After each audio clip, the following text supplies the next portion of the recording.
Olá! Em nossa aula de hoje, nós falaremos sobre tecnologia assistiva e a gente inicia aqui já colocando uma fala de Vygotsky em destaque em relação à importância dos processos interativos na construção das estruturas mentais e como isso influencia nos processos de aprendizagem.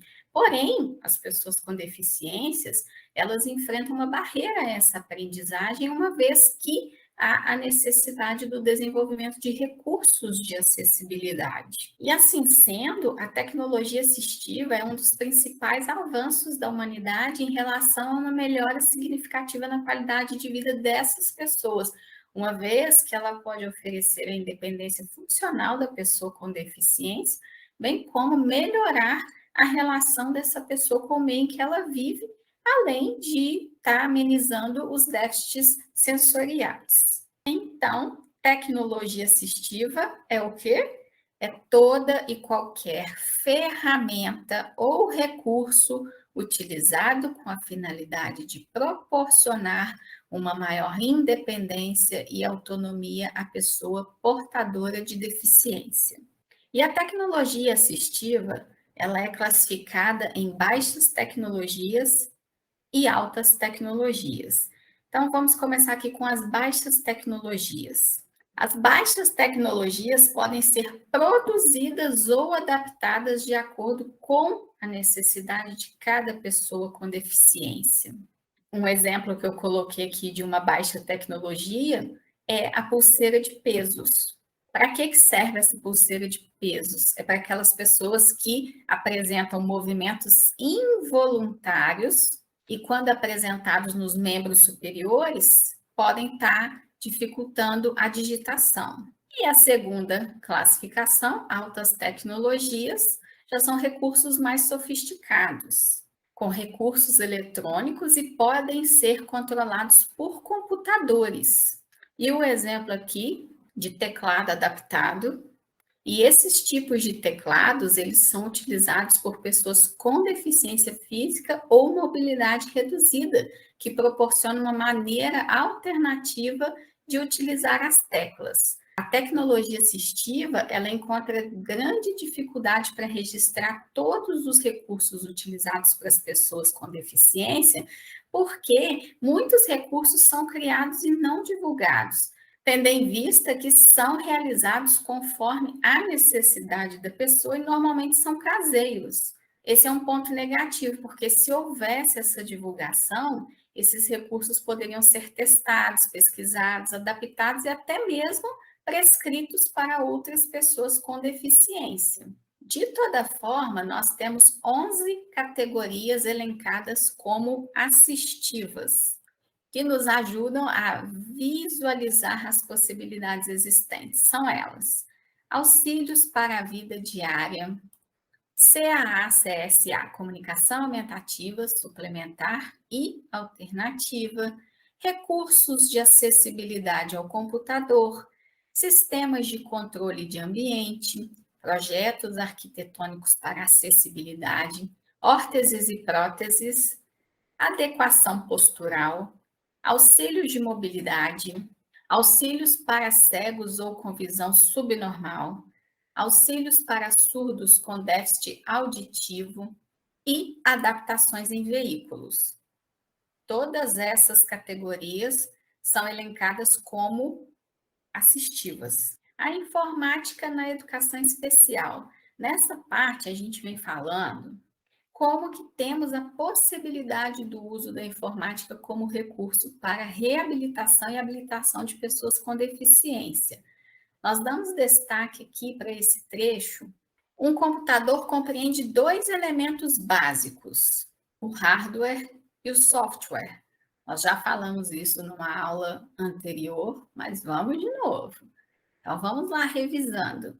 O hardware são componentes mecânicos, elétricos e eletrônicos com os quais são construídos os computadores e equipamentos periféricos, ou seja, o hardware é a parte física, tangível do computador.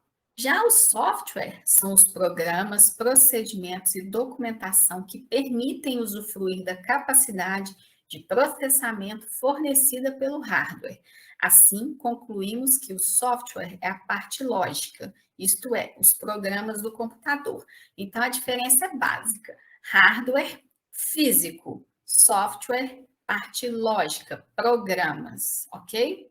E as novas tecnologias são recursos atrativos para a aprendizagem dos alunos na inclusão. Inclusive, facilita a inserção desse aluno nas escolas regulares e favorece também a cooperatividade. Vamos passar para as adaptações de hardware, que são todos os aparelhos ou adaptações presentes nos componentes físicos do computador, nos periféricos, ou mesmo quando os próprios periféricos, em suas concepções e construção, são especiais e adaptados. E um dos recursos de adaptação de hardware mais eficiente é a máscara de teclado ou colmeia. E o que é essa máscara de teclado ou colmeia? É um acessório acoplado a um teclado de computador e tem a finalidade de auxiliar os usuários que possuem pouca coordenação motora ou mobilidade reduzida nos membros superiores. A colmeia, ela impede que mais de uma tecla seja pressionada ao mesmo tempo ou que uma tecla seja pressionada indevidamente. E ainda temos o teclado com máscara coberta, que são tampões de cartolina ou papelão e deixa à mostra para o aluno somente as teclas que serão necessárias para aquele trabalho.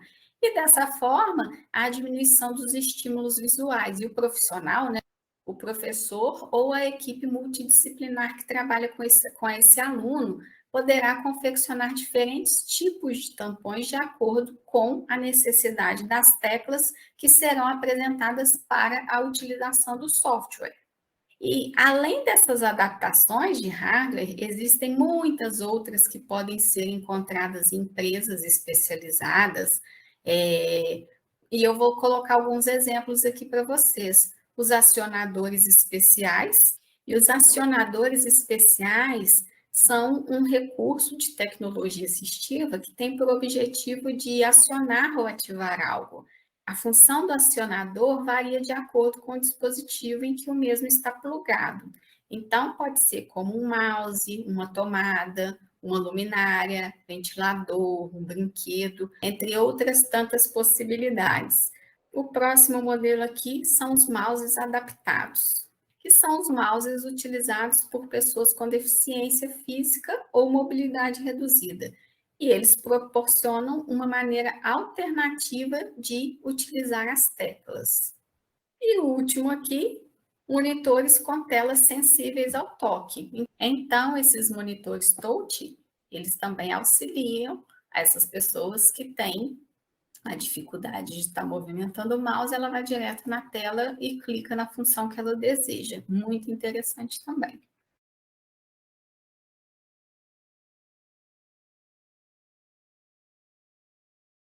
Prosseguindo, nós vamos para os softwares especiais de acessibilidade, que são bem desconhecidos. Então, prosseguindo, nós vamos para os softwares especiais de acessibilidade, que é um recurso, às vezes, bem desconhecido das pessoas, pois tem as opções de acessibilidade no próprio Windows. Para você acessar esse recurso, você vai no seu computador, lá no Iniciar, né? Clique em Iniciar, Configurações, Painel de controle e opções de acessibilidade. No meu computador, não é a opções de acessibilidade, é facilidade de acesso. Então, quando você entra aqui em facilidade de acesso ou opções de acessibilidade, depende da edição do computador, aí você vai ter essa central de facilidade de acesso e aqui o que você pode fazer?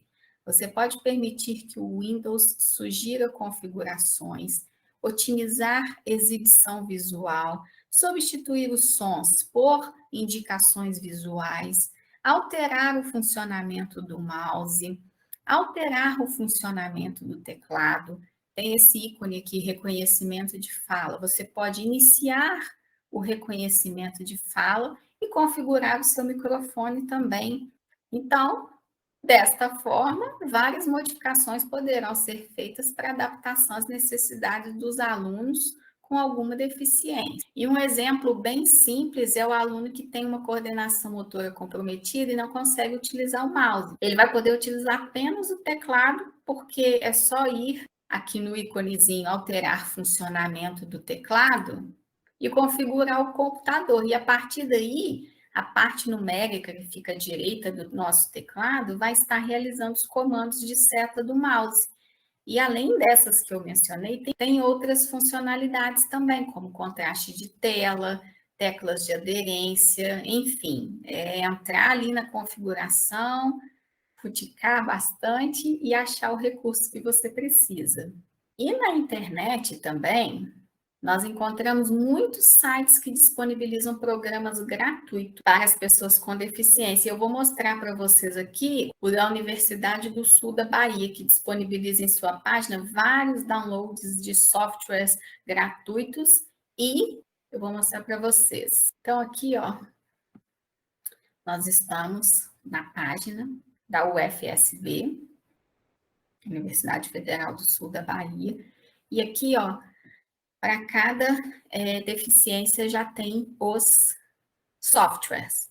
Então, para quem tem a deficiência auditiva, nós temos o Braille Translator, que converte o texto digitado em Braille. Tem o Braille Virtual, aí já é um curso gratuito, baseado em animações gráficas destinadas à difusão do ensino do sistema Braille a pessoas que enxergam. E aqui diz que esse pode ser baixado e utilizado sem a necessidade de internet. Para deficiência visual, nós temos o DOSVox, que é um dos mais conhecidos, o MacDaisy, o NVDA.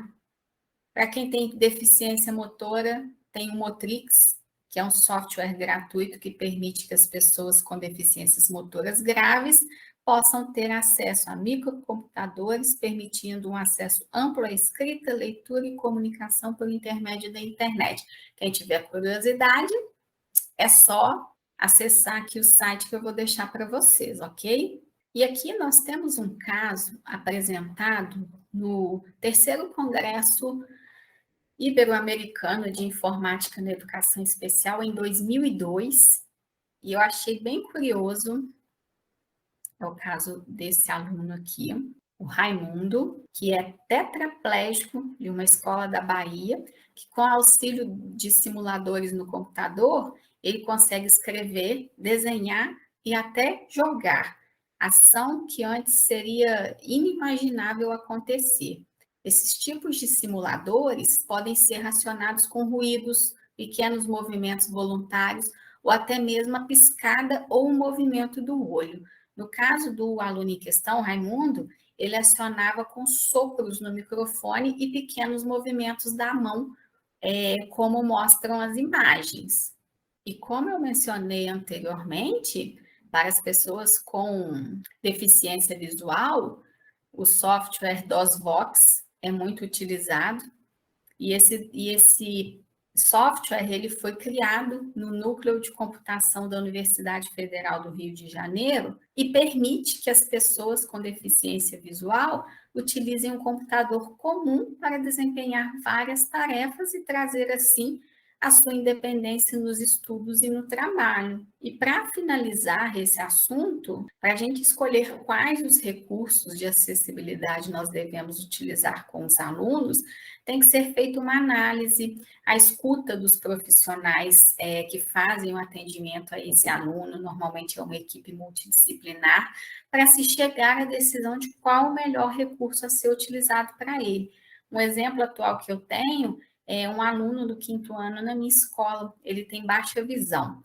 Então, assim, ele faz um acompanhamento semanal em uma associação de olhos, em Conselheiro Lafayette, eu não me recordo o nome, e quinzenalmente, ou até mesmo antes, se houver necessidade, a associação envia um relatório para nós, para a escola, e a professora regente recebe essas dicas, algumas orientações para que esse aluno consiga evoluir da melhor forma possível.